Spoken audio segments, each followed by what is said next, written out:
ایک رائٹر کیسے بنتا ہے؟ ناصر ادیب رائٹر کیسے بنا؟ رائٹر وہ ہوتا ہے جس کو الہام ہوتا ہے، آمد بولتا ہے کہ وہ اس پر اترتا ہے، نہ میرے سے ماں پیار کرتی ہے نہ میرے سے باپ پیار کرتا ہے۔ یہ سوچ پہلا قطرہ تھا ایک رائٹر کے احساس کا۔ 52 کے بعد پھر میں نے لیجنڈ آف مولجٹ میں ڈائلاگ لکھا، پتر اسی اس دور جی رہے ہیں جتھے عزت نال جین لی ہر بڑے ایک شریف آدمی اپنے موڈ نال ایک مولا جٹ چاہیے۔ سر آپ نے ابھی بتایا کہ مجھے اپنے باپ سے بہت محبت تھی، لیکن پھر اسی بات نے آپ کو گھر سے کیوں نکال دیا؟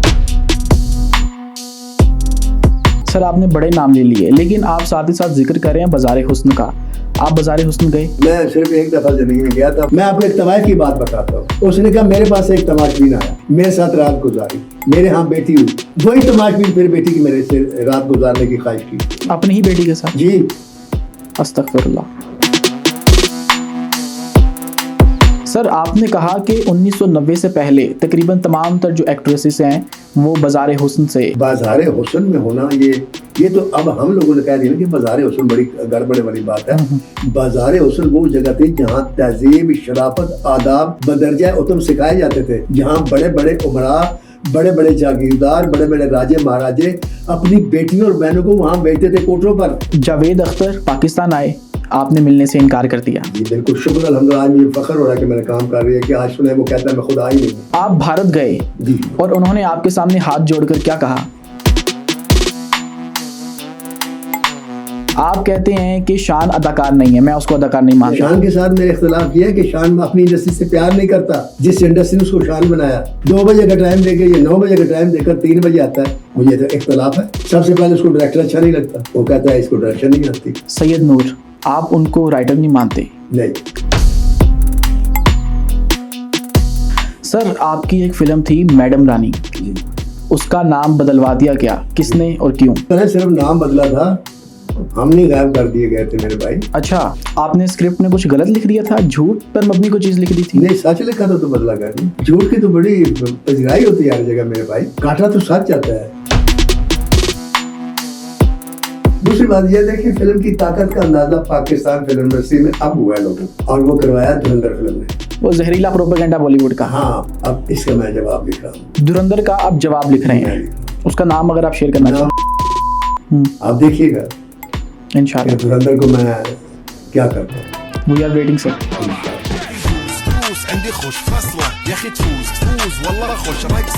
مریم نواز نے جو کام کیا ہے آپ یقین کریں، میرے بس میں ہو تو میں سید آصم منیر سے ریکویسٹ کروں کہ ان کو پرائم منسٹر بنائے اگلے ٹینور میں۔ اس میں ایک خوبی ہے مریم نواز میں، حالانکہ میں اس کا ووٹ نہیں، ووٹ میں جب بھی دوں گا میں پرویز الہی کو دوں گا۔ السلام علیکم ناظرین کرام، very welcome to our first podcast from this platform. آج کی یہ پوڈ کاسٹ کچھ اس حوالے سے بھی اہم ہے کہ آج کے ہمارے جو گیسٹ ہیں وہ انتہائی اہم ہیں۔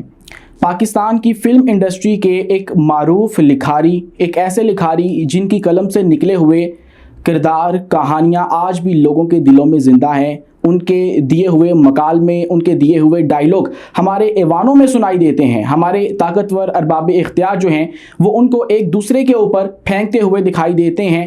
عمر ہے صرف 18.25 سال، لیکن قصہ ہے نصف صدی سے زیادہ کا۔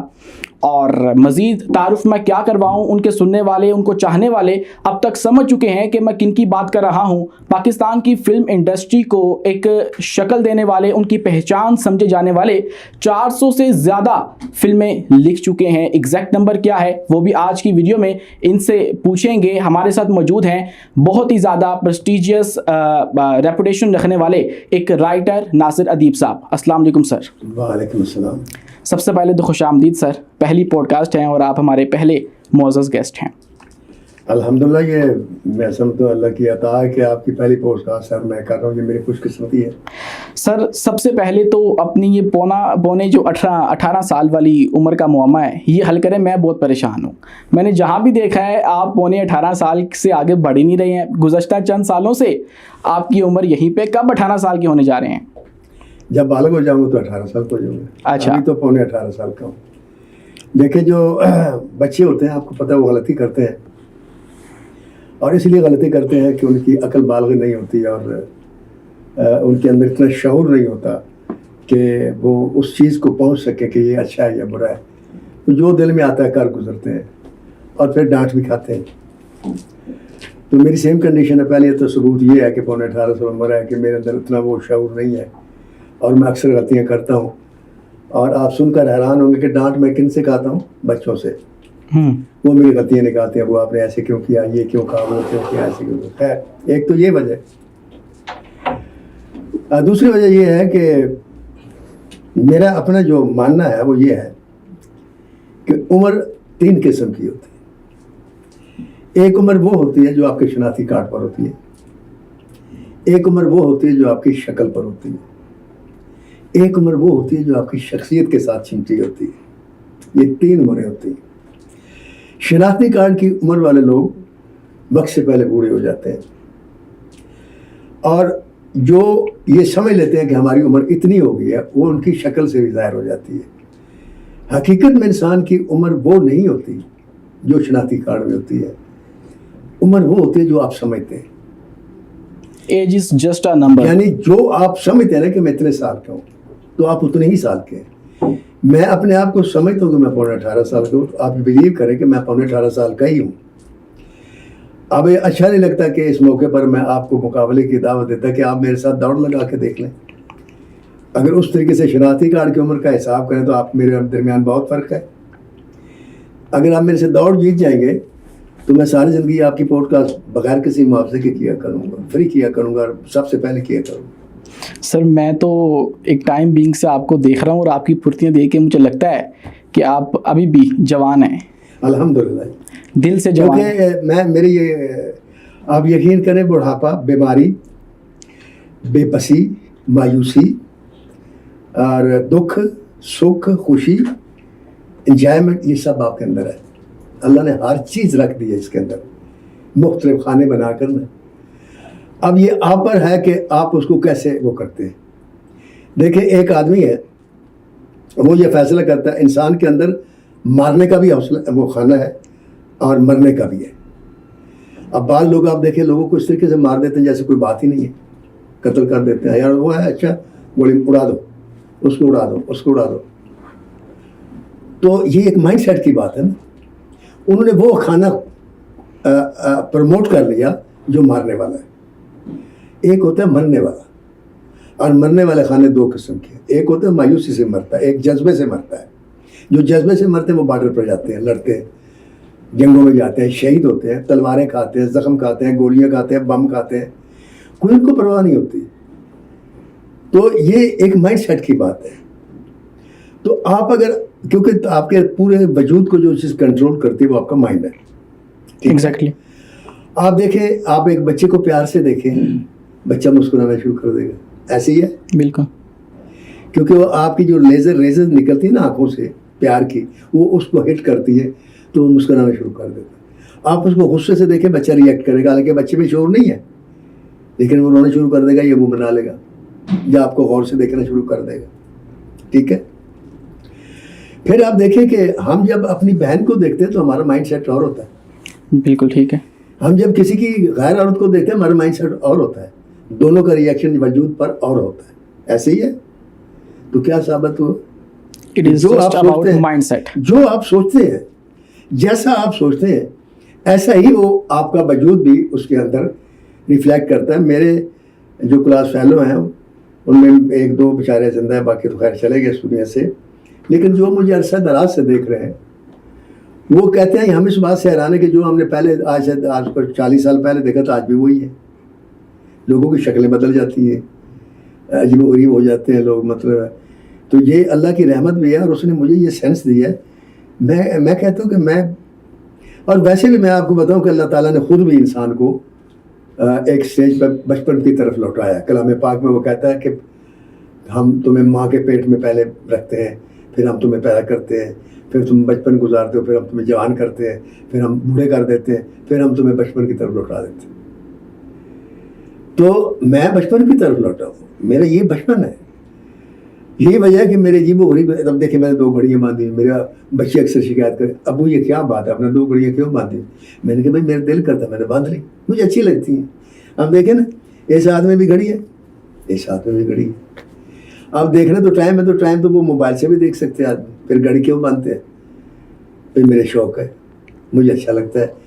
اور یہ بچے گانا شوق، یہ کوئی معقول میں نہیں کہہ سکتا کہ یہ کوئی معقول شوق ہے، اس کو آپ اچھا وہ نہیں بھی سمجھتے، لیکن اب میری خواہشیں بھی وہی ہے جیسے بچوں کی ہوتی ہیں. اب میں چھوٹی چھوٹی چیزیں مائنڈ کرتا ہوں جیسے بچے نہیں مائنڈ کرتے تھے جی. مثلا بچے نے کہا کہ میں نے جانا ہے اب سنیما دیکھنے، میں نے کہا نہیں فلم نہیں دیکھنے جانی، ضد کرتے ہیں. بچے نے ضد کرنا یا رونا روٹ جانا. میرا بھی یہی ہے کہ میں بچے سے کچھ ایکسپیکٹ کرتا ہوں، بچہ نہیں کرتا تو میرا موڈ آف ہو جاتا ہے. میں چاہتا ہوں جس طریقے سے میں نے ان کو خوش رکھا ہے میرے بچے مجھے اسی طرح خوش رکھیں، کیونکہ اب میں بچا ہوں. کیونکہ اب میں بچہ ہوں. اور اللہ کا لاکھ لاکھ شکر ہے، آپ یقین کریں کہ اللہ میرے جیسی اولاد میں دعا کرتا ہوں ہر ایک کو دے کہ میں نے بچوں کی ہر خواہش بغیر ان کے مانگے پوری کی. جو انہوں نے کہا میں نے کبھی زندگی میں نہ نہیں کی، یہ میرا کریڈٹ ہے. اور میرے بچوں نے بغیر مانگے میری خواہشیں پوری کی. وہ مجھے ایسے ہی رکھتے ہیں جیسے اپنے سب سے پیارے بچے کو رکھتے ہیں.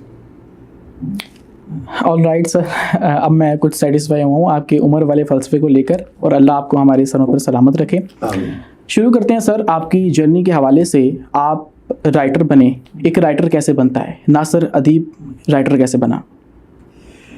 دنیا کا آپ کا نام کیا ہے؟ امیس. امیس جی. بعض یہ میس کہ دنیا کا کوئی بھی جو رائٹر ہے وہ میرے اپنے حساب اگر وہ رائٹر ہے، کالم نویس میں اور رائٹر میں فرق ہے. وسیقہ نویس بھی ہوتے ہیں، کالم نویس بھی ہوتے ہیں، اخبار نویس بھی ہوتے ہیں، رپورٹر بھی ہوتے ہیں، وہ رائٹر نہیں ہوتے.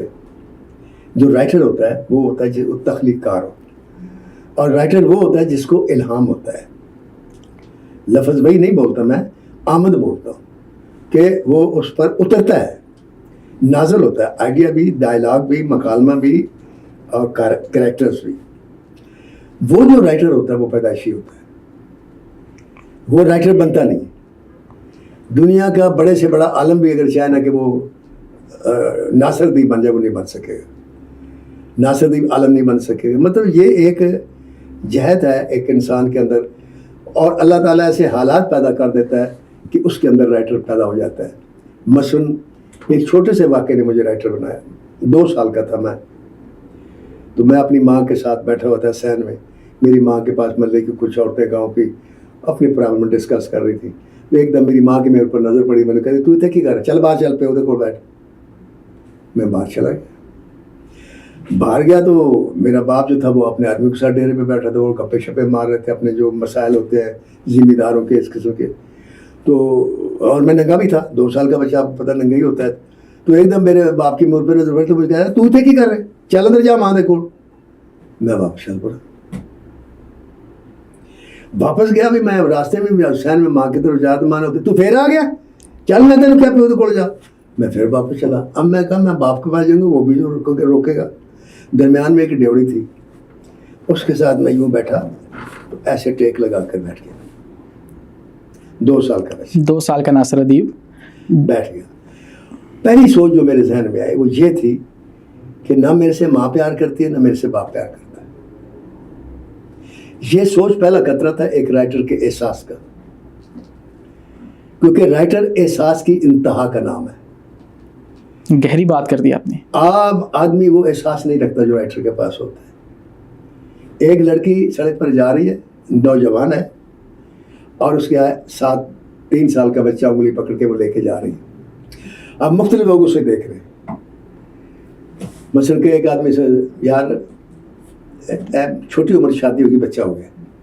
دوسرے سے نہیں تو بچہ نہیں ہے، یہ کسی کا بچہ لے کے جا رہی ہے، ادھر پھاڑ جائے گا. تیسرا سوچے گا ایس واسطے بچہ لے کے جا رہی ہے کہ میں نے کوئی چھیڑے نہ. رائٹر یہ تینوں باتیں نہیں سوچتا. رائٹر چوتھی بات سوچے گا. وہ یہ سوچے گا ایک لڑکی اس عمر میں اتنے چھوٹے بچے کو انگلی سکل لگا کر کیوں نکلی، نکلنے کی وجہ کیا ہے. وہ نکلنے کی گھر سے نکلنے کی وجہ سوچتا ہے. لوگ اس کو جو دیکھتے ہیں وہ سوچتے ہیں، رائٹر اس سے پیچھے آتا ہے. رائٹر اس کی جڑ تک جائے گا. مثلا عام آدمی دریا دیکھتا ہے، رائٹر اس قطرے کو دیکھتا ہے جہاں سے دریا شروع ہوا. تو وہ سوچ جو تھی اس نے میرے اندر ایک احساس اور حس پیدا کی. اس کے بعد جب میں 7-8 سال کے بعد پھر ایک واقعہ ہوا، میرے باپ پر میرے چچا نے مقدمہ کر دیا کہ اس کے پاس ناجائز بندوق ہے۔ تو جب پولیس والا، ایک حوالدار تھا اور ایک سپاہی تھا، گھوڑے پر آیا ہوا، تو میرا باپ اٹھا، اس وقت سپاہی کی بڑی بلد تھی، وہ حوالدار تھا، چوکی کا مالک۔ تو میرے باپ کو جب پتہ چلا نا کہ وہ آ رہا، تو میرا باپ جوتے اتار کے ان کے اوپر پاؤں رکھ کے حقہ پی رہا تھا۔ تو میرے باپ ایک دم اٹھا بغیر جوتا پہنے اور دونوں ہاتھوں سے یوں سلام کیا، میں دیکھ رہا تھا۔ میرے باپ نے کبھی زندگی میں ایسے سلام نہیں کیا تھا، ہمیشہ ہاتھ ملاتے تھے بڑے تم تراک سے، کبھی ننگے پاؤں ایسا نہیں ہوا کہ میرا باپ دیکھ قدم بھی چلا ہو۔ تو میرے سوچ ہے کہ میرا باپ آج اتنا مجبور کیوں ہو گیا۔ اس کے بعد خیر اس نے کہا کہ مجھے تمہارے پاس بندوق ہے۔ میرے باپ نے کہا میرے پاس کوئی بندوق نہیں۔ یہ میرے باپ نے، میں نے پھر سوچا میرے باپ نے جھوٹ بولا، کیونکہ میرے باپ کے پاس بندوق تھی۔ چراغ بالی ان کا دوست تھا، چراغ بالی بہت بڑا مشہور ڈکیت ہوا، آپ نے سنا بھی ہوگا، نام بھی پڑا ہوگا، اس میں نے فلم بھی لکھی تھی۔ تو وہ میرے سامنے بندوق دے کر گیا تھا میرے باپ کو، اور میرے باپ نے کماد میں رکھی تھی، دشمن نے شکایت کر دی۔ تو میرے باپ نے، دشمن کون ہے آپ کے چچا؟ سگا چچا، اچھا چچی ہوتے ہیں دشمن۔ تو میں بڑا پریشان ہوں، میں نے کہا میرے باپ نے جھوٹ بولا۔ خیر رات کو کھانا وانا اس کے اس نے کہا میں رات رہوں گا، صبح تک تیرے پاس مہلت ہے، ورنہ صبح مجھے کچھ نہ کہنا۔ اب جب رات ہوئی تو میرے باپ نے مجھے ایک بڑا پنکھا دیا، وہ 47 میں میرا بھائی اٹھا کر لایا تھا ہندوؤں کے گھر سے نا، وہ یوں 2 ہاتھوں سے، وہ میں ساری رات اس کو تقریباً 2-2.5 گھنٹے کرتا رہا۔ مچھر تھا، ستمبر کا مہینہ تھا، کھیت تھے۔ خیر صبح کے وقت مجھے نیند آ کے میں چلا گیا۔ اب صبح اس کو ناشتہ میں نے کھلایا، میری ماں نے ناشتہ دیا لا کے، میں لے کر آیا، اس ناشتہ کھلایا۔ ناشتہ لے کے جب برتن اٹھا کے میں جانے لگا تو وہ جو کھیت تھا وہ ہماری ڈیوڑی سے تقریباً 1 بیگھے کے فاصلے پر تھا، ذرا یوں کہہ لیں کہ 200-300 گز دور تھا۔ میں برتن اٹھا کر آدھے راستے کا پہنچوں گا تو ایک دم میرے کان میں میرے باپ کی آواز ہے، ہائے میں مر گیا۔ اب میں نے جو پلٹ کے دیکھا تو وہ جو بال تھے میرے باپ کے اس آدمی کے ہاتھ میں تھے، اور چپل اس کے ہاتھ میں تھی، اور وہ میرے باپ کی کمر پر مار رہا تھا، اور میرے باپ ہاتھ جوڑ کر کہہ رہا تھا مجھے معاف کر دو، میرے کو بندوق نہیں ہے، میں نے معاف کر دو، میں مر گیا۔ تو میری ماں چیخی ادھر سے دیوار سے، کہنی نس کے جا تو نادر بدماش کو بلا کے لایا۔ وہ وہاں سے 1 میل کے فاصلے پر ایک رتوں کا لگاؤ مار رہتا تھا۔ 7-8 سال کا میں بچہ ایک رفتار سے بھاگتا ہوا، ایک سانس میں میں نے وہ 1 میل کا سفر طے کیا، نادر بدماش کو تلاش، نادر بدماش کو بلانے کے لیے۔ مجھے باپ سے بہت پیار تھا۔ میں نے اسے کہا کہ اس طریقے سے میری ماں نے تمہیں بلایا، اس طریقے کہتا تو چل میں آ رہے۔ میں اسی رفتار سے بھاگتا واپس آیا تو میں نے دیکھا کہ میرے باپ کو اس نے یوں ہاتھوں سے، میری باپ کی پگڑی سے دونوں ہاتھ باندھے ہوئے، گھوڑے پر بیٹھے ہوئے، پلو پکڑا ہوا، اور میرا باپ پیدل ساتھ چل رہا، گھوڑے پر بیٹھا ہوئے جا رہا تھا۔ سر یہ کس سن کی بات ہے؟ یہ 1952-53 کی بات ہے۔ اب جس وقت میں اور میری ماں تھانے پہنچے، چوکی تھی، تو تیسرا منظر میں نے جو دیکھا وہ یہ تھا، یہ یہاں رائٹر مکمل ہو گیا ناصر الدین، تیسرے منظر پہ وہ میں نے دیکھا کہ جو بدماش تھا وہ حوالدار کی کرسی پر بیٹھا ہوا تھا، حوالدار چارپائی پر بیٹھا ہوا تھا، سپاہی کھڑا ہوا تھا، اور باپ میرے زمین پر بیٹھا ہوا تھا۔ تو جو وہاں میرے ذہن میں سوچ آئی کہ جس آدمی کو کرسی پر ہونا چاہیے تھا، ایک شریف آدمی، وہ زمین پر بیٹھا ہے، اور جس بدماش کو زمین پر ہونا چاہیے وہ قانون کی کرسی پر بیٹھا۔ 52 کے بعد پھر میں نے لیجنڈ مول جٹ میں ڈائلاگ لکھا کہ پتر اسی اس دور وچ جی رہے ہیں جتھے عزت نال جین لی ہر ویلے ایک شریف آدمی اپنے موڈ نال ایک مولا جٹ چاہیے۔ زبردست۔ ان چی واقعات نے مجھے رائٹر بنایا۔ میری 414 فلمیں ریلیز ہو چکی ہیں تقریباً، ماشاءاللہ 414 جی، ویسے 20 اور بھی ہیں لیکن ان میں ڈائلاگ ہے، مطلب مکمل نہیں، میرا مکمل رائٹر۔ ان میں 414 فلموں میں کم از کم 300 فلموں میں جو سلطان رہی اس کا نام نادر ہوگا اور بدماش ہوگا، نادر بدماش۔ وہاں سے آپ نے کریکٹر لیا اور بعد میں وہ میرے ذہن میں کھب گیا، اور ہر فلم میں پولیس کو میں بیزت کرتا ہوں، کیونکہ پولیس سے مجھے اس دن سے مجھے نفرت ہے۔ میں جب بھی کسی پولیس والے کو دیکھتا ہوں تو مجھے ایسے لگتا ہے کہ کسی بھی باپ کے ہاتھ بال جو اس کے ہاتھ میں اور یہ مار رہا اس کو۔ تو وہ بدماشی جو تھی وہ میں نے اپنی فلموں میں اس بدماشی کو کنڈم کیا اور سلطان رائی کے ذریعے کیا۔ تو آپ یہاں سے اندازہ لگا سکتے ہیں کہ جس کو اللہ نے رائٹر بنانا ہوتا ہے اس کے اندر پھر وہ ساری جو طے ہے نا ان کو جگا دیتا ہے جو رائٹر بناتے ہیں اس کو. مطلب پھر طے یہ ہوا کہ کوئی بھی فلم سکول یا کوئی بھی ادارہ یا کوئی بھی ڈگری ایک رائٹر نہیں بناتی ہے, یہ خداداد صلاحیت ہے. بالکل, یہ خدا دا صلاحیت. مجھے یہ بتائیں, اب تو خیر اکیڈمیاں بن گئی, یہ کمائی کے ذریعے ہے سر.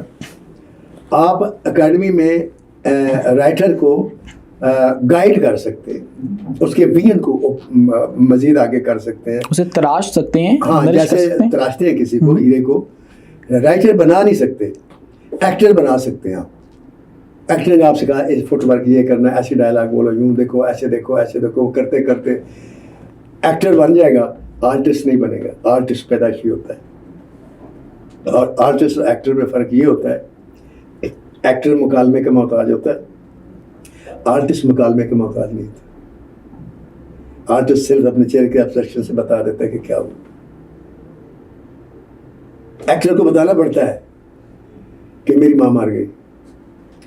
آرٹسٹ کو بتانے کی ضرورت نہیں ہوتی. وہ ماں کی لاش کو دیکھتا ہے, جب کیمرے میں دیکھتا ہے تو لوگوں کو پتہ چل جاتا ہے اس کی ماں مر گئی. یہ فرق. بہترین. سر آپ نے ابھی بتایا کہ مجھے اپنے باپ سے بہت محبت تھی, لیکن پھر لیکن پھر اسی بات نے آپ کو گھر سے کیوں نکال دیا؟ وہ اصول کی بات تھی. بات یہ کہ میرے باپ نے, ہم متوسط طبقے کے لوگ تھے, وہ بڑے لوگ نہیں تھے. تو میرے باپ جو تھا وہ ویسے چودھری تھا اپنے گاؤں کا, لیکن چھوٹا چودھری تھا. اور جو ہمارے رشتہ دار تھے وہ بہت بڑے بڑے تھے, اور وہ ہمیں ملتے تک نہیں تھے. ہمیں شادی میں نہیں بلانا, ہماری شادی میں آنا نہیں, ہم نے بلانے جانا ہے خوش آمدید کے طور پر, لیکن انہوں نے نہیں آنا. تو جس وقت میں سیکنڈ لیفٹیننٹ سلیکٹ ہوا.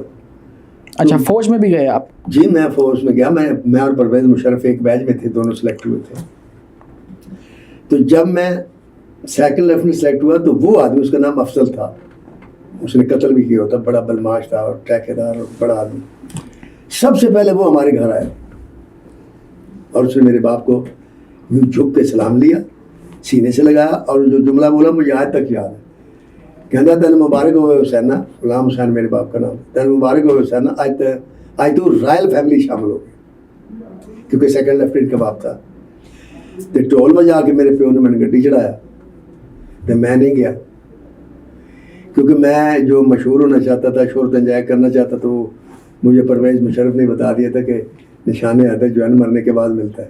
اچھا, آپ نشان حیدر لینے گیا. تو میں کہ جب پڑھنے کے بعد ملتا تو میں نے کیا کرنا ہے, میں جو شہرت خود نہیں انجوائے کرنا, میں بھاگا ہے. تو باپ نے گھر سے نکال دیا, کیونکہ یہ حادثہ ان کے لیے معمولی نہیں تھا.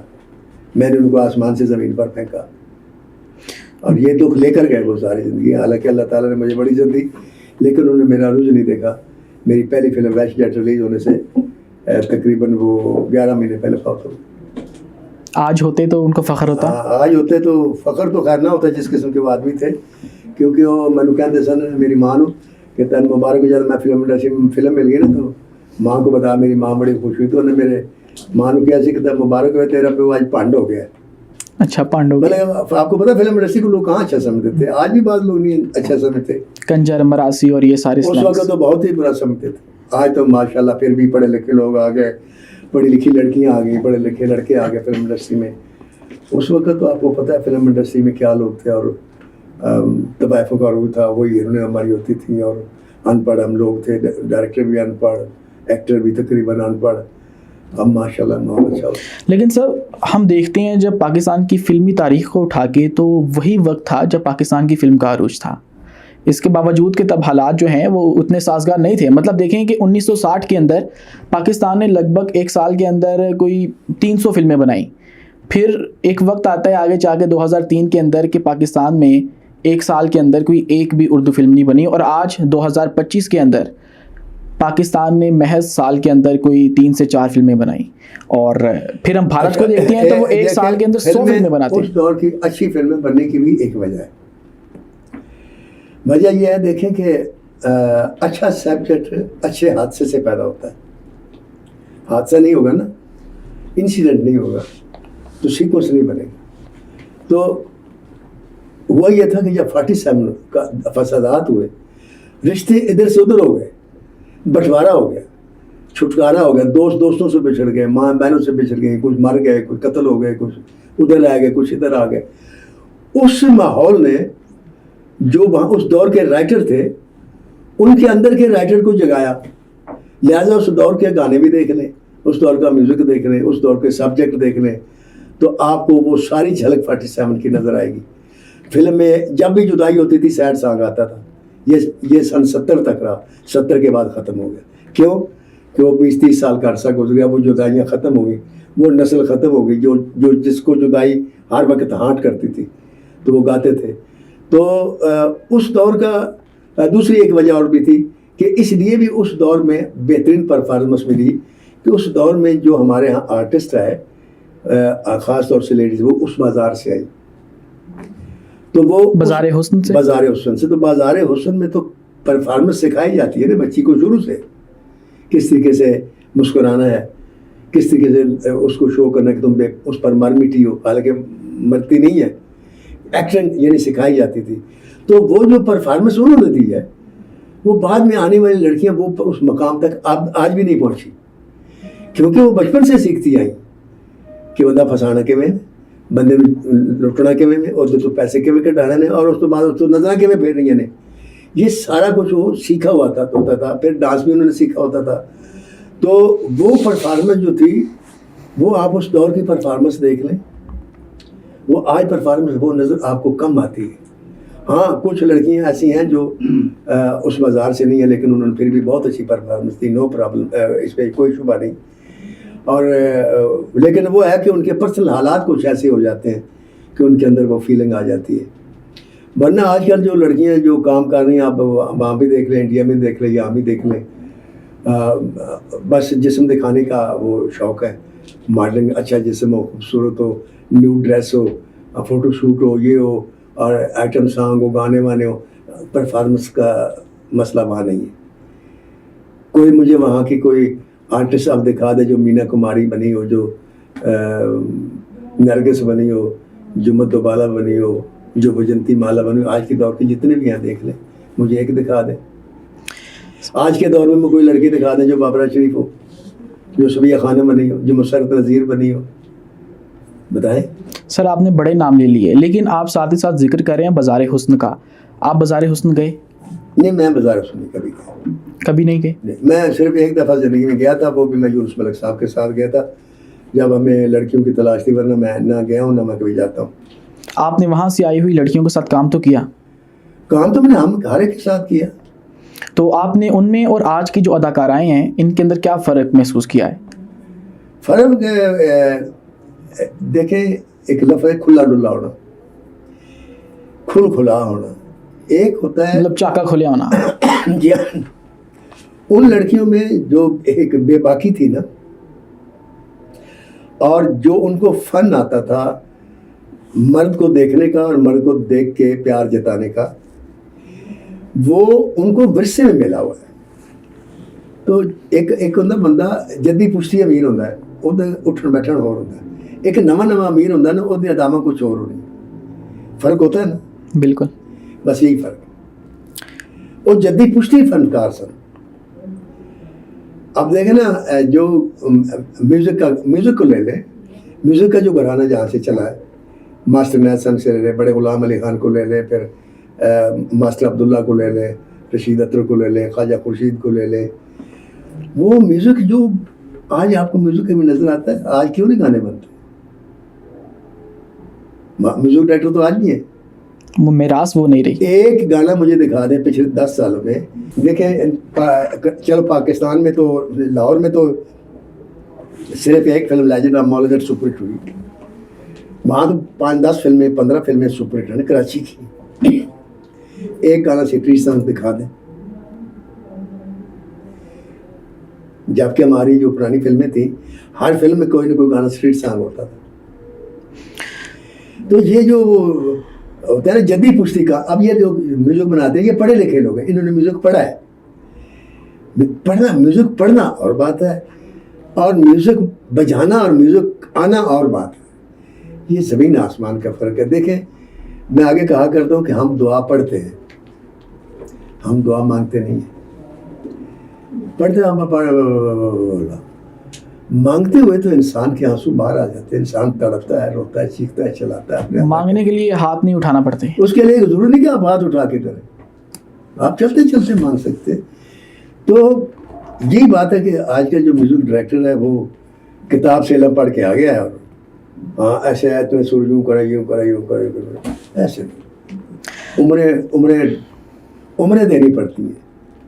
سر آپ نے کہا کہ 1990 سے پہلے تقریباً تمام تر جو ایکٹریسز ہیں وہ بازار حسن سے، ہیرا منڈی سے یا ریڈ لائٹ ایریا آپ کہہ لیں. 1990 سے نہیں، ہاں جی، یہ 1965 تک کی بات ہے تقریباً. 65 سے پہلے تمام تر 65 یا 70 تک بھی آتی ہے، 70 کی بات نہیں ہے.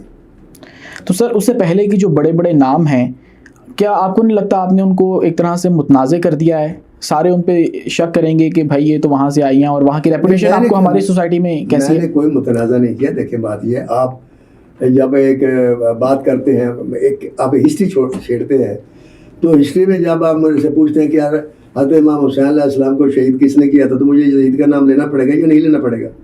لینا پڑے گا. اس کو متنازع آپ بنا رہے ہیں، میں تو نہیں بنا رہا، یا لوگ بناتے ہیں. میں کہتا ہوں کہ ماضی ایک انسان کا ایسا ہے جس کو اللہ بھی نہیں بدلتا. ابو جہل کا بیٹا اکرمہ صحابی رسول ہے، کاتب وحی بھی ہے، لیکن ابو جہل کا بیٹا ہے، اس کا باپ بدل سکتے ہیں؟ نہیں. پھر تو کیا اگر میں یہ کہوں کہ اکرمہ جو تھے یہ ابو جہل کے بیٹے تھے، تو اس کا مطلب ہے میں کوئی گناہ کر رہا ہوں؟ اور بازار حسن میں ہونا، یہ تو اب ہم لوگوں نے کہہ دیا نا کہ بازار حسن بڑی گڑبڑے والی بات ہے. بازار حسن وہ جگہ تھی جہاں تہذیب، شرافت، آداب بدرجہ اتم سکھائے جاتے تھے، جہاں بڑے بڑے عمراء، بڑے بڑے جاگیردار، بڑے بڑے راجے مہاراجے اپنی بیٹیوں اور بہنوں کو وہاں بھیجتے تھے کوٹوں پر. اچھا. ہاں جی، کہ انہیں آداب سکھائیں، مہمان کو کیسے ریسیو کرنا ہے، کھانا کیسے دینا ہے، مہمان کے سامنے کیسے آنا ہے، گفتگو کیسے کرنی ہے، یہ کوٹھوں پر سکھایا جاتا تھا بڑے بڑے جگیرداروں اور بڑیروں کی بیٹیوں کو. یہ تو یہاں آ کر ہم نے بنا لیا نا کہ یہ شاہی محلہ جو بہت خراب محلہ، اس کی بھی ایک وجہ، شاہی محلے بھی دو ہیں. ایک شاہی محلہ وہ تھا جہاں لڑکیاں صرف ڈانس کرتی تھیں، ایک پورشن وہ تھا جہاں لڑکیاں عزت بیچتی تھیں. اچھا. یہ پورشن دونوں تھے، ایک ٹی وی میں تھا، ایک آگے تھا. جو لڑکیاں ڈانس کرتی تھیں اور کوٹھے پر اپنا کام کرتی تھیں، ان کا یہ پروفیشن تھا، وہ گاتی تھی، پیسے لیتی تھی، دیٹس آل. یہ کوئی برائی نہیں، اس کا ان کے پاس لائسنس بھی ہوتا تھا. تو اس کو ہم نے مکس کر دیا. تو جب آپ مکس کرتے ہیں تو آپ غلط کرتے ہیں. کہ اس بازار سے ہونا برائی نہیں ہے، اس بازار سے ہونا برائی ہے جہاں استنلام ہوتی تھی. سر آپ نے ابھی بتایا اور اس بات کو کنفرم کیا کہ آپ ہیرا منڈی گئے، ایک بار گئے. ہاں جی. آپ نے وہاں پر جو کچھ دیکھا، آپ نے اس کو فلمایا کیوں نہیں، یا اس کو اپنے قلم سے جو ہے وہ قلم بند کیوں نہیں کیا، جبکہ ہمارا جو ہمسایہ ہے انڈیا وہ ہماری کہانیاں اٹھا رہا ہے؟ آپ نے میری فلم یہ آدم دیکھی؟ نہیں. وہ ہے ہیرا منڈی کے اوپر، اور میرے یہ کریکٹر کہ میری یہ فلم آدم دیکھنے کے بعد ہیرا منڈی ختم ہوئی. اسے کوئی ختم نہیں کر سکا، کوئی عالم نہیں ختم کر سکتا، قانون نہیں ختم کر سکا، گورنمنٹ نہیں ختم کر سکی. میری فلم یہ آدم دیکھنے کے بعد طوائفہ نے خود کوٹے چھوڑ دیے. آپ یہ آدم فلم دیکھیں، میں نے تو لکھا، حالانکہ میں کسی کوٹے پر نہیں گیا، کہیں میں کسی کوٹے پر جا کر گانا بھی نہیں سنا، اور کسی طوائف کے ساتھ میرا کوئی ایسا وہ واقفیت بھی نہیں تھی. صرف ایک دفعہ گیا، وہ بھی گھر میں گیا، کوٹے پر نہیں گیا. یونس ملک کے ساتھ ہم 2 گھروں میں گئے تھے، ہم کسی کوٹے پر نہیں گئے تھے. لیکن سر سوال میرا یہ ہے کہ آپ بھی وہاں پر گئے، آپ نے بتا رہے ہیں کہ آپ نے اس کو لکھا بھی، لیکن ہمارے ہمسائے نے ہماری کہانی اٹھائی اور اس کو اپنا رنگ دے کے پیش کیا. ہیرا منڈی کے اوپر ایک ویب سیریز بن چکی ہے، آپ کو پتہ ہے. وہ اور ہمارا رائٹر اس کو اس طرح سے کیوں نہیں دنیا کے سامنے پیش کر سکا؟ دیکھیں، آپ رائٹر کو الزام مت دے کریں. رائٹر ایک نشانے باز ہے، پروڈیوسر شکاری ہے، اس کو شکار چاہیے. وہ آ کر رائٹر کو بتاتا ہے کہ مجھے مرغابی چاہیے، وہ مرغابی کو تیر مار دیتا ہے.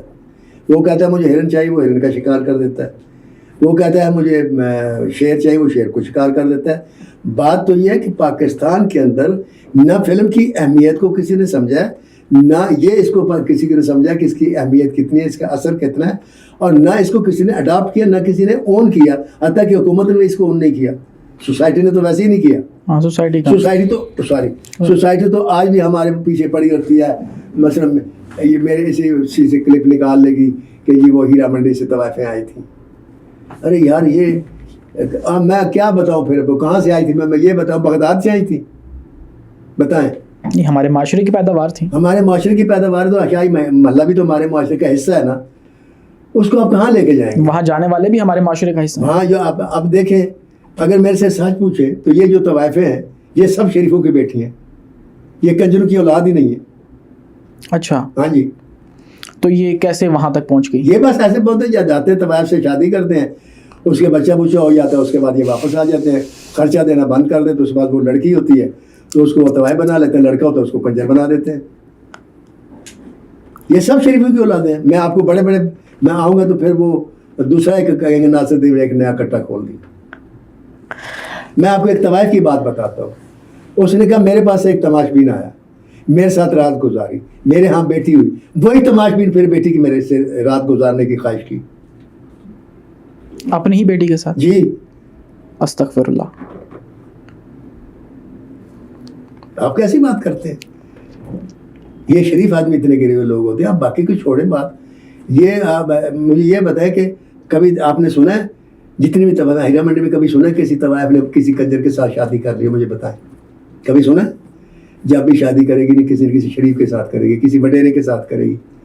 ایسے ہی ہوتا نا, وہ وڈیرے رکھتے ہیں, بچے ہوتے ہیں پھر چھوڑ دیتے ہیں, یا بیوی پہلی بیوی ڈنڈا دیتی ہے چھوڑ دیتے ہیں, یا رشتہ دار آ جاتے ہیں, بیٹے آ جاتے ہیں, وہ واپس آ جاتی ہے اپنے بچے لے کر, بازار میں بیٹھتی ہے, انہیں بچوں کو وہ پالتی ہے.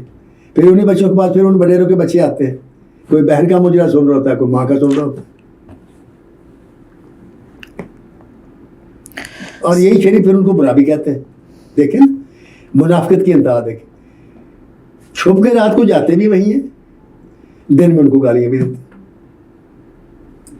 تو اس لیے میں نے وہ ایک فلم میں لکھا کہ دنیا میں اگر سچ میں نے سننا ہے, وہ کریکٹر ہے وہ کہتا ہے آپ نے کبھی اس پاکستان سے سچ غائب ہو گیا؟ سچ ہے کہتے ہیں ایک جگہ ہے, کہتا ہے کہاں ہے؟ کہتا ہے ہیرا منڈی. وہاں کوئی جھوٹ نہیں بولتا. وہاں کوئی لڑکی یہ نہیں کہتی کہ میں یوں ہوں تو میں یوں ہوں, کہتی نہیں میں تو ٹھیک ہے, میں ناچتی ہوں, میں کام کرتی ہوں. اوکے, اگر اس نے کسی کے ساتھ سیٹلمنٹ کر لی ہے, اس کے خرچے پر بیٹھ گئی ہے, تو وہ بتاتی ہے میں فلاں کے خرچے پر بیٹھی ہوں. وہ جھوٹ نہیں بولے گی دوسرے آدمی کے ساتھ, کہے گی دیکھیں جی میں فلاں کے خرچے پر بیٹھی ہوں. جب وہ چھوڑ دے گا پھر تم آ جانا, اس کے ہوتے تم نہیں ہو سکتے. کم از کم منافق تو نہیں ہے. کوئی منافقت نہیں, سیدھا سیدھا کا. آج بھی آپ کو سچ وہی ملے گا. سر آپ یہ بھی دعویٰ کرتے ہیں کہ میں ہمیشہ سچ بولتا ہوں, سچ بولتے ہیں؟ کوشش تو یہی کرتا ہوں. اور جہاں جھوٹ بولنے کی نوبت ہے وہاں پہ آپ خاموش ہو جاتے ہیں؟ جہاں جھوٹ بولنے کی نوبت ہے, اگر تو اس جھوٹ کا میرے خلاف ہو تو میں بول دیتا ہوں. اگر وہ آپ کے خلاف ہے یا اس جھوٹ سے بولنے سے مطلب کسی کی عزت جاتی ہے تو میں سچ نہیں بولتا, میں جھوٹ بول دیتا ہوں. سر آپ کو نصف صدی ہو چکی ہے فلم انڈسٹری سے وابستہ ہوئے ہوئے. آپ نے کاسٹنگ کاؤچ ایک کانسیپٹ ہے جس کے اندر جو ہدایت کار ہے, جو رائٹر ہے, جو فلم ساز ہے, وہ خوبصورت حسیناؤں کو رول کے بدلے میں ان کا جنسی استحصال کرتا ہے. آپ نے دیکھا یا آپ کو پتہ ہے, آپ کے علم میں ہے یہ بات ایسا ہوتا ہے پاکستان کی فلم انڈسٹری میں؟ سنا ہے لیکن نہ میں نے دیکھا نہ میں نے کیا. میں یہاں آپ کے سامنے آن بورڈ آن ایئر کہہ رہا ہوں کہ ابھی وہ تمام لڑکیاں زندہ ہیں جن کے ساتھ میں نے کام کیا ہے. ان میں ہیروئنس بھی ہیں, ان میں چھوٹی بھی ہیں, ان میں نامور بھی ہیں اور ان میں بے نام بھی ہیں. میرا چیلنج ہے, کوئی لڑکی یہ اگر دعویٰ کرتی ہے کہ ناصر دیو نے میرے سے کوئی ڈیمانڈ کی, حالانکہ بے شمار لڑکیوں کو میں نے پروموٹ کیا, بے شمار کو کام دلایا, بے شمار کا ساتھ دیا. ان میں نرگس سر فہرست ہے, اس میں ریشم ہے, اس میں سیما جی ہیں, اس میں اپنا آسیہ بیگم تھی, اس میں نیلی تھی, اس میں نادرہ تھی. ایک بھی لڑکی آ کر اگر یہ کہہ دے کہ کچھ کرنا تو بڑی دور کی بات ہے کہ ناصر الدین نے ڈیمانڈ کی تھی کسی بھی چیز کی. نہیں سر, آپ کی پرسنالٹی کی بات نہیں, تو میں مجرم ہوں آپ کا. ویسے میں نے پوچھا کہ میرے سامنے نہ کسی نے ایسی کوئی حرکت کی, نہ کسی کو کوئی جرأت تھی. یہ اللہ کی رحمت ہے. میری عادت تھی کہ میرا ڈائریکٹر کا, میری پہلی شرط ہوتی کہ ڈائریکٹر اکثر شراب پیتے تھے. میں نے کہا یہ کام کرے, جب آپ شراب کھولیں گے میں کام بند کر دوں گا, اور میں کام بند کر دیتا تھا. میرے سامنے کبھی کسی نہ کسی لڑکے سے کچھ کہا, نہ کسی کے ساتھ کچھ کیا, لیکن افواہیں میں سنتا رہتا ہوں اور افواہوں پر میں یقین نہیں کرتا. اس کی وجہ یہ ہے کہ یہاں اکثر لوگ کہتے ہیں مثلا ایک لڑکی ہے نا اس کے ساتھ افیئر کرنا چاہ رہا, نہیں ملا, کامیاب نہیں ہوا, تو ایسے ہی کہا جائے اس کے فلاں کے ساتھ تعلق ہے, اس کے فلاں, اس کو صرف کریکٹر کردار کشی کرنے کے لیے, اس میں کوئی سچ نہیں ہوتا, سارا جھوٹ ہوتا ہے.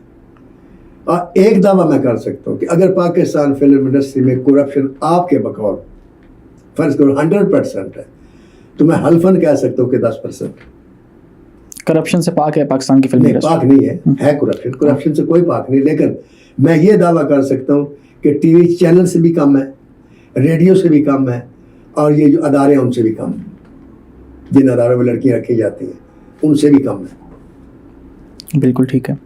سر جاوید اختر پاکستان آئے, آپ نے ملنے سے انکار کر دیا. جی بالکل, شکر الحمدللہ. آج مجھے فخر ہو رہا ہے کہ میں نے کام کر رہی ہے کہ آج سنا ہے وہ کہتا ہے میں خود آئی نہیں ہوں. پھر آپ بھارت گئے جی, اور انہوں نے آپ کے سامنے ہاتھ جوڑ کر کیا کہا؟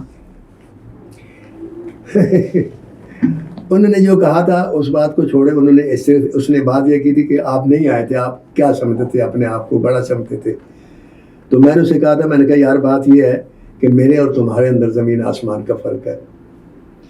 میں نے کہا تم مجاز لکشمی کے بھانجے ہو, وہ ایک نامور شاعر تھے. جان نثار اختر کے تم بیٹے ہو, وہ بھی ایک نامور شاعر تھے. میرا دادا بھی ان پڑھ تھا, میرا باپ بھی ان پڑھ, میری ماں بھی ان پڑھ, میرے بھائی بھی ان پڑھ, میں نے بھی ان پڑھ. میں نے کہا ایک فرق تو یہ ہے. دوسرا, میں نے کہا تم 2 آدمی تھے, تمہارے ساتھ سلیم صاحب بھی تھے. میں نے کہا میں اکیلا. میں نے کہا یہ فرق کیا نہیں کہتا. میں نے کہا تمہارے پاس ہیرو تھا امیتابھ بچن, بدماش بھی اچھا لگتا ہے, ینگری مین بھی اچھا لگتا ہے, وہ ینگر مین بھی اچھا لگتا ہے, اور بدماش بھی اچھا لگتا ہے, کلرک بھی اچھا لگتا ہے, روتے ہوئے اچھا لگتا ہے, گاتے ہوئے اچھا لگتا ہے, ناچتے ہوئے اچھا لگتا ہے, رومانس کرتے ہوئے اچھا لگتا ہے, بزدل اچھا لگتا ہے, بہادر بھی اچھا لگتا ہے. کیسا ہے؟ کہتا ہے. میں نے کہا میرے پاس سلطان ہی ایکٹر تھا, صرف اس کو لڑنا آتا اور کچھ نہیں آتا. میں نے کہا اتنا ورسٹائل ایکٹر, تم 2 رائٹر اور ہندوستان کے بے پناہ بڑے بڑے پروڈیوسر 7 سال سے زیادہ میں امیتابھ بچن کو نہیں چلا سکے, اور مجھے 18 سال ہو گئے. سلطان راہی کو چلا ایک کہانی لکھتے ہوئے 18 سال سے سلطان راہی آج بھی ایکٹر. میں نے کہا رائٹر تم بڑے ہو کہ میں بڑا ہوں؟ تو کہتا ہے جی مان آپ بڑے. میں نے کہا اب میں مانتا ہوں کہ آپ بڑے. یہ بات ہوئی. سر جو ایک آرٹسٹ ہوتا ہے اس کے اندر ایک مخصوص انا دیکھنے کو ملتی ہے. مثال کے طور پہ آپ کہتے ہیں کہ شان اداکار نہیں ہے, میں اس کو اداکار نہیں مانتا. یہ میں نے آج تک نہیں کہا. میں یہ کہتا ہوں کہ شان سے بڑا اداکار پاکستان میں آئی کوئی نہیں. میرے تو یہ الفاظ ہے کہ شان شاہ رخ خان سے بڑا ایکٹر ہے. شان کے ساتھ میرے اختلاف یہ نہیں ہے. شان کے ساتھ میرے اختلاف یہ ہے کہ شان اپنی انڈسٹری سے پیار نہیں کرتا. جس انڈسٹری نے اس کو شان بنایا, جس انڈسٹری نے اس کو اس مقام تک پہنچایا, جس انڈسٹری نے اس کو یہ عزت دی کہ آج 2-4 کروڑ کی وہ ایڈ کرتا ہے, پیسے کما کے بیٹھا ہوا ہے, اس انڈسٹری پر جب برا وقت آیا ہم اس کے پاس گئے کہ یار کام کرو. پروڈیوسر نے ہمیں کہا 25 لاکھ روپیہ دینے کے لیے تھا, 2.5 لاکھ لیتا تھا جب چھوڑا, کہ آج ہم 25 لاکھ دیتے, ایک فلم کا لے لے, 4 فلمیں شروع کر دو. اس نے کہا میں 1 کروڑ سے کام نہیں لوں گا. اسے سمجھایا کہ یار انڈسٹری 1 کروڑ روپیہ نہیں دے سکتی, یہ وہ انڈسٹری نہیں ہے. اس کو اس مقام تک آنے تو پھر یہ 1 کروڑ بھی دے گی. آئے تو ساتھ دو, نہیں دیا. 2 بجے کا ٹائم دے کے یہ 9 بجے کا ٹائم دے کر 3 بجے آتا ہے. مجھے تو اختلاف ہے. آ کے سیٹ پہ ڈائریکٹر سے سب سے پہلے اس کو ڈائریکٹر اچھا نہیں لگتا, وہ کہتا ہے اس کو ڈائریکشن نہیں آتی. کوئی ایکٹر اس کو اچھا نہیں لگتا, اپنے خلاف کوئی جملہ نہیں بولتا, سنو اسکرپٹ میں دخل دیتا ہے. کیوں بھائی؟ آپ کا یہ کام نہیں ہے. آپ آرٹسٹ ہیں, آپ پرفارمنس کریں. جہاں تک اس کی پرفارمنس کا تعلق ہے میں اس کو ضرور کرتا ہوں. آرٹسٹ ہیں یا ایکٹر ہیں. اور یہ جو اختلاف ہے اس کا مجھے تو کوئی نقصان نہیں. میں کون سا پروڈیوسر ہوں جو جس میں اسے کہتا ہوں کہ میری فلم کرو. پروڈیوسروں کا نقصان ہوا ہے, انڈسٹری کا نقصان ہوا ہے, چولہے ختم ہو گئے, لوگ غریب مر گئے بیچارے. اگر ایک فلم شروع ہوتی ہے کم از کم 4,000 بندے کی روٹی چلتی ہے ایک فلم کے ساتھ. 4 فلموں تو 16,000 آدمی روٹی کھاتے ہیں. تو میں تو یہ کہتا تھا کہ یار کرو. نہیں کیا اس نے. میرا اس سے اختلاف ہے, میرے کوئی ذاتی تو اس کے ساتھ جھگڑا نہیں, ذاتی تو میرا بہترین دوست ہے, میں اس کی عزت کرتا ہوں, وہ میری عزت کرتا ہے. اللہ خیر صلی اللہ. آج بھی اگر انڈسٹری کے ساتھ وہ پیار کرنا شروع کر دے کہ ڈائریکٹر کے شانے پہ ہاتھ رکھے, یار میں کام کرتا ہوں, مجھے تم 50 لاکھ دے دو, چلو کوئی ماننے والی بات ہوتی تو بندہ شروع کر لیتا ہے فلم. وہ کرتے ہی نہیں, مانتا ہی نہیں. شان ایک آرٹسٹ ہے یا ایکٹر ہے؟ شان آرٹسٹ ہے. سید نور آپ ان کو رائٹر نہیں مانتے؟ نہیں، رائٹر ہے بھی نہیں، وہ ڈائریکٹر بہت اچھا ہے. تو میں یہی کہہ رہا تھا نا کہ ایک جو آرٹسٹ ہے یا سوچنے والا ہے اس کے اندر ایک مخصوص قسم کی ضد انا دیکھی جاتی ہے کہ بھائی پوری دنیا اگر اس کو مانتی ہے مانے، مجھے اس سے یہ اختلاف ہے بھائی میں اس کو یہ نہیں مانوں گا. دیکھیں میں سید نور کو جہاں تک رائٹر کا تعلق ہے میں نہیں مانتا. اس کی ایک وجہ ہے، اس کی وجہ یہ دیکھیں کہ کہانی لکھنا جو ہے نا، جس طریقے سے وہ کہانی لکھتا ہے یہ ایک فن ہے. اس کو میں کہتا ہوں مستری. اس کو یہ فن آتا ہے کہ مثلا 5 فلمیں دیکھتا ہے نا، وہ ان 5 فلموں میں سے اس نے 5 چیزیں اٹھا لینی اور 5 چیزیں اٹھا کے اس نے اپنی کہانی بنا لینی. ٹھیک ہے، ٹھیک ہے، بہت اچھا فن ہے. یہ میں مانتا ہوں، یہ مجھے نہیں آتا. یہ اس کے ایک شاگرد ہے، ان کو بھی آتا ہے تھوڑا سا، جن کا نام شہزاد رفیق ہے، ان کو بھی تھوڑا سا یہ آتا ہے. ایک اور شاگرد ہے ان کا سلیم مراد، ان کو بھی آتا ہے، لیکن ہمیں نہیں آتا. لیکن جہاں تک رائٹر کا تعلق ہے، آپ مجھے چھوڑ دیں، میں تو چلو رائٹر میرے طے کا ہوا، لیکن آپ لوگوں سے پوچھ لیں کہ وہ کیسا رائٹر ہے، وہ آپ کو بتا دیں. یہ تو نہیں کہ میں نہیں مانتا، میں خلیل الرحمان کو اپنے سے بڑا رائٹر مانتا ہوں، میں پرویز کلیم کو اپنے سے بڑا رائٹر مانتا ہوں. سید نور رائٹر نہیں، ڈائریکٹر بہت بڑا ہے. پاکستان کی پہچان ہے، اگر ہاں پاکستان کی پہچان ہے. پاکستان کی پہچان تو میں نہیں کہہ سکتا، خیر یہ آپ اس سے زیادہ بول گئے ہیں، لیکن یہ ہے کہ پاکستان فلم انڈسٹری میں اس کا ایک مخصوص مقام ہے، اور وہ مقام اس کے ساتھ جب تک تاریخ ہے وہ ساتھ رہے گا.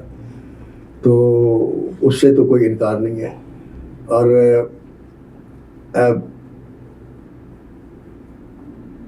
بس اس سے بھی کچھ شکایات ہیں، لیکن وہ میری پرسنل نہیں ہے، وہ فلم انڈسٹری کے پوائنٹ آف ویو سے ذاتی کوئی نہیں. ذاتی میرا کسی سے بھی کوئی اختلاف نہیں. یہ رائٹر کی جہاں بات آتی ہے نا، وہاں میرا ضرور وہ ہوتا ہے. رائٹر تو میں ریاض شاہد کو بھی نہیں مانتا، جو شان کے والد تھے. صرف ایک جملے سے مانا تھا میں نے ان کو رائٹر. ان سے ایک اخبار نویس نے پوچھا تھا کہ پاکستان میں ہندوستان سے اچھی فلمیں کب بنے گی، تو انہوں نے کہا جب ذہنوں کی قیمت شیروں سے زیادہ ہوگی. اچھا، اس بات سے میں ان کو رائٹر مانا. لیکن یہ نہیں کہ وہ رائٹر نہیں تھے، رائٹر تھے، بہت اچھے ڈائلاگ تھے، ان کا سٹائل بھی تھا، تیبرے بھی تھا. رائٹر وہ ان کے ہر کردار میں ریاض شاہد بولتا تھا. ہر کردار کی ایک زبان نہیں ہوتی. رائٹر جب لکھتا ہے نا، ایک جاگیردار ہے اور ایک مظاہرہ ہے. مظاہرہ جاگیردار کی زبان میں فرق ہوتا ہے. ایک چپڑاسی کی زبان اور ہے، ایک مالک کی زبان اور ہے، ڈی سی کی زبان اور ہے. تو ریاض شاید ہر کردار میں خود بولتے تھے. بس یہ اختلاف تو ان کا، ورنہ وہ تو رائٹر تو ان کی فلمیں ماشاءاللہ اتنی اچھی، اس سے تو کوئی انکار نہیں ہم کرتے. رائٹر میں مانتا ہوں عزیز قادری کو. پاکستان فلم انڈسٹری میں نہ اس سے بڑا رائٹر آیا ہے نہ آئے گا، اور جو مرضی رائٹر کرتے رہے، عزیز قادری کے کھینچے ہوئے دائرے کے اندر رہیں گے. ایک طرف یار مار لکھتا ہے، ایک طرف جگری یار لکھتا ہے، دونوں آمنے سامنے لگتی ہیں، دونوں سپر ہٹ ہیں. یہ ہے رائٹر. واہ سر، آپ کی ایک فلم تھی میڈم رانی، جی، اس کا نام بدلوا دیا کیا، کس نے اور کیوں؟ اس کا نام بدل دیا آپ نے، کیوں بدلا؟ صرف نام بدلا تھا، ہم نہیں غائب کر دیے گئے تھے میرے بھائی. اچھا، کیونکہ وہ فلم جنرل رانی پہ تھی، اور جنرل رانی کردار آپ کو پتا اس کا ایک آرمی تک کا ایک اپروچ تھی.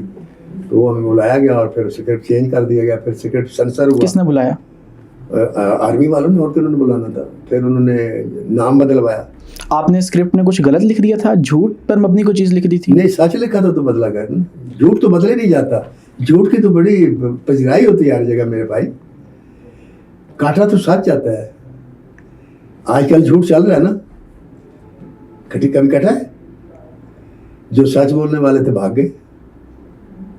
کوئی فرانس بیٹھا ہوا ہے، کوئی لندن بیٹھا ہوا ہے، کوئی کہیں بیٹھا ہوا ہے. اللہ بہتر. اب ہم عوام ہیں، اب ہمیں نہیں پتا سچ کیا ہے. نہ اگر ان کو دیکھتے ہیں تو لوگ کہتے ہیں یہ ان کی مخالفت میں بکواس کر رہے ہیں. ادھر بولتے ہیں یہ کہتے ہیں ان کی مخالفت کر رہے ہیں. اب ہم عوام معصوم، پتہ ہی نہیں کہ سچ کون ہے. جو سنتے ہیں اچھا جی ٹھیک ہے، اللہ بھلا کرے. فلم میڈم رانی کا جو نام آپ نے تبدیل کیا، پہلے کیا نام تھا؟ جنرل رانی. اس کو پھر آپ کو میڈم رانی کرنا پڑ گیا جب آپ کو بلایا گیا. بالی ووڈ میں سر، ہماری ہمسایہ ملک کی انڈسٹری ہے، اس کے اندر نیپو نیپوٹزم اس کی ایک اصطلاح استعمال ہوتی ہے کہ پاکستان کے اندر بھی جو اپنی آل اولاد ہے ان کو آگے پروموٹ کیا جاتا ہے، ایسا کچھ دیکھا آپ نے؟ کن کو؟ جو اپنی آل اولاد ہوتی ہیں ایکٹرز کی، ڈائریکٹرز کی، ان کو ہی رول دیے جاتے ہیں، سب کچھ ان کو ہی نوازا جاتا ہے، ایسا پاکستان کے اندر ہے فلم انڈسٹری میں؟ میں سوال آپ کا سمجھا نہیں کھل کے۔ سر نیپوٹزم ایک ورڈ ہے، اکرما پروین ہاں جی، اپنی مطلب ایک رائٹر ہے، اس کا اپنا بیٹا ہے۔ میں آپ کو بتاؤں، ہندوستان میں بھی ایسا نہیں ہے اور پاکستان میں بھی ایسا نہیں ہے جس نے کہا ہے جھوٹ بولا ہے۔ جو ہندوستان میں ہوتا ہے وہی پاکستان میں ہوتا ہے اور وہی ہالی ووڈ میں ہوتا ہے۔ ہوتا کیا کہ ایک ہیرو ہٹ ہوتا ہے نا تو سارے اس ہیرو کے پیچھے لگ جاتے ہیں، ہیروئن ہٹ ہوتی ہے تو سارے ہیروئن کے پیچھے لگ جاتے ہیں، کیونکہ وہ سیل ہوتی ہے، پبلک کی ڈیمانڈ ہوتی ہے۔ اس میں دوسروں کو گلا نہیں کرنا چاہیے، لیکن لوگوں کو غلط کرتے ہیں، وہ کہتے ہیں جی یہ اب اس طرح کر رہے ہیں، اس طرح کر رہے ہیں۔ میں ساری زندگی سلطان رائے کے لیے لکھتا رہا، کیونکہ سلطان رائے کو ساری زندگی لوگ پسند کرتے رہے، میں لکھتا رہا۔ میرے باقی جو ایکٹر تھے ان کو میرے سے گلا رہا، اقبال حسن میرے ساتھ مرحوم ناراض تھے، اپنا یوسف خان صاحب بھی ناراض تھے، دوسرے جو اجاز دورانی صاحب رابی وہ بھی ناراض تھے کہ میں ان کو لے کر کیوں نہیں بناتا۔ میری کوئی سلطان رائے کے ساتھ رشتہ داری نہیں تھی، سلطان رائے کو لوگ پسند کرتے تھے، میں اس کو لیتا تھا، میں سجیسٹ کرتا تھا، ڈائریکٹر بھی لیتے تھے، پروڈیوسر بھی لیتے تھے، اس میں اکیلا نہیں تھا، اس میں باقی سارے لوگ اگنور ہوئے تو ہو گئے۔ یہ تو ہوتا ہے، دیکھیں نا وحید مراد تھے تو وحید مراد اکیلے تھے، اس کے بعد بیگ صاحب آ گئے، وحید مراد پیچھے چلے گئے۔ تو یہ تو قانونی قدرت ہے نا بھائی۔ اب وحید مراد یہ کہے کہ ندیم کو کیوں وہ پرورش کر رہے ہیں، پروموٹ کر رہے ہیں، نیپوٹزم ہو رہا ہے، فلاں ہو رہا ہے، کچھ ازم نہیں ہو رہا۔ نتھنگ سکسیز لائک سکسیس، چڑھتے سورج کی پوجا ایک بڑا پرانا محاورہ ہے، وہی شعبز میں چلتا ہے، وہ ہالی ووڈ میں بھی چلتا ہے، یہاں بھی چلتا ہے، انڈیا میں بھی چلتا ہے۔ سر آج جب آپ اپنا کامیاب فلمی کریئر گزار چکے ہیں بطور ایک لکھاری کے، اور ایک کامیاب لکھاری کے، گزار چکا نہیں، میں گزار رہے ہیں، ماشاءاللہ، اللہ آپ کو ہمارے سروں پر سلامت رکھے۔ ایک بار پھر کہتا ہوں، اگر آپ کو آج زندگی میں ایک فلم جو ہے وہ دوبارہ لکھنے کا موقع ملے، یا پھر کوئی کہانی جو ہے اس کو بدلنے کا موقع ملے، تو وہ کون سی ہو سکتی ہے؟ میری تو بہت ساری فلمیں جو میں دوبارہ بنانا چاہتا ہوں، دوبارہ بناؤں گا انشاءاللہ۔ اور میں سب سے پہلے جس فلم کو بناؤں گا وہ فلم میلہ ہے، دوبارہ اس کو بناؤں گا۔ ایک اور فلم ہے جس کو وہ فلم ہے عالمی گنڈے۔ اس کی کیا وجہ سر؟ وجہ یہ ہے کہ عالمی گنڈے آج دیکھیں وہ 92 میں ریلیز ہوئی تھی، اور آج دیکھیں چلا کو آپ کو ایسا لگے گا جیسے آج لکھی ہے، میں نے آج کے حالات پر لکھی ہے۔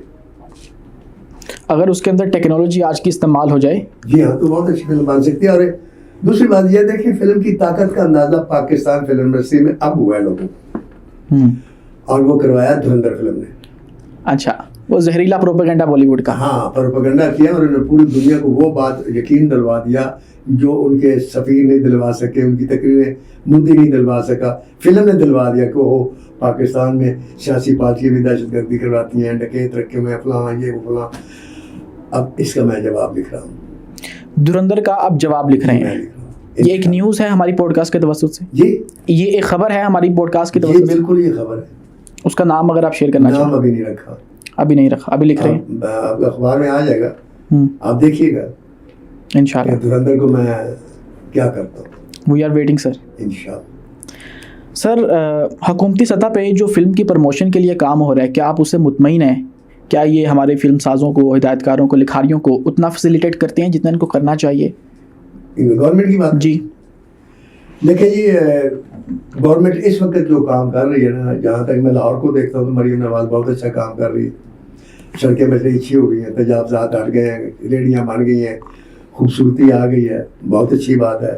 فلم میکنگ کے حوالے سے میں نے پوری بات کرنے تھا تاکہ ان کو پہلے تعریف بھی کر لوں نا جو جس قابل ہے۔ اور اس میں ایک خوبی ہے مریم نواز میں، حالانکہ میں اس کا ووٹ نہیں ہوں، ووٹ میں جب بھی دوں گا میں پرویز الہی کو دوں گا۔